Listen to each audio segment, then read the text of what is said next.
आतापर्यंत अनेक गद्दार आमच्यातून निघून गेले, मात्र तुमच्यासारखे कडवट शिवसैनिक असेपर्यंत शिवसेना संपणार नाही. उद्धव ठाकरेंचा फुटीर खासदार आमदारांवरती हल्लाबोल.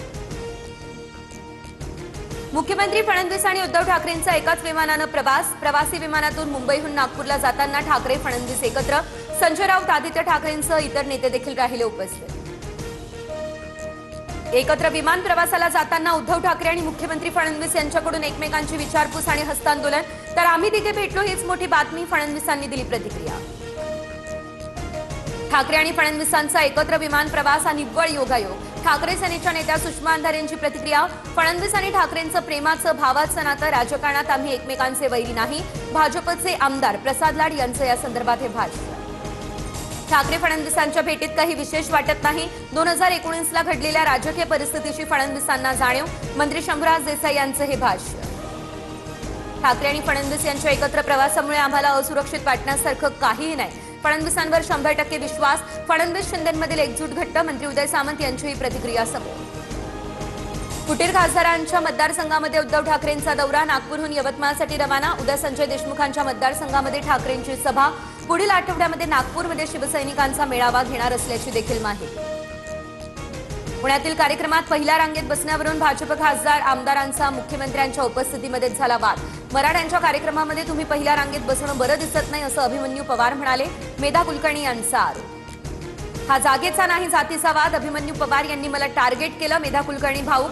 तर मी कोणताच जातीवाचक शब्द वापरलेला नाही. अभिमन्यू पवार यांनी केली दिलगिरी व्यक्त. पुण्याच्या सारथी सोहळ्यातील वाद केवळ गैरसमज. अभिमन्यू पवार यांनी मेधा कुलकर्णींना केवळ रिकाम्या खुर्चीवर बसायला सांगितलं. यामध्ये कोणताही चुकीचा हेतू नव्हता. नरेंद्र पाटील यांचं स्पष्टीकरण. खासदार ओमराजे निंबाळकर आणि श्रीकांत शिंदे तिरुपती बालाजीच्या चरणी. दोघेही केंद्रीय मंत्रिपदाच्या शर्यतीत असल्याची माहिती. मंत्रिमंडळ विस्तारापूर्वी बालाजीला साकडं घातल्याची देखील चर्चा. आमदार धनंजय मुंडेंकडून मयत विलास घुलेच्या कुटुंबियांचं सांत्वन. पोलिसांनी 9 आरोपींना अटक केली. मात्र 10व्या आरोपीला अटक का नाही? पुरावे नष्ट करण्यासाठी तो बाहेर आहे का? धनंजय मुंडेंचा खासदार बजरंग सोनवणे यांच्या मुलावर नाव न घेता निशाणा. खासदार बजरंग सोनवणे यांच्या निवासस्थानी आता SIT पथकासह फॉरेन्सिक टीमकडून करण्यात आला तपास. विलास घुले हत्या प्रकरणामध्ये सौरव सोनवणेंचं पुरवणी जबाबामध्ये नाव असल्यानं चौकशी. तर चूक असल्यास मुलाला अटक करा, मात्र विनाकारण अडकवू नका अशी सोनवणेंची भूमिका.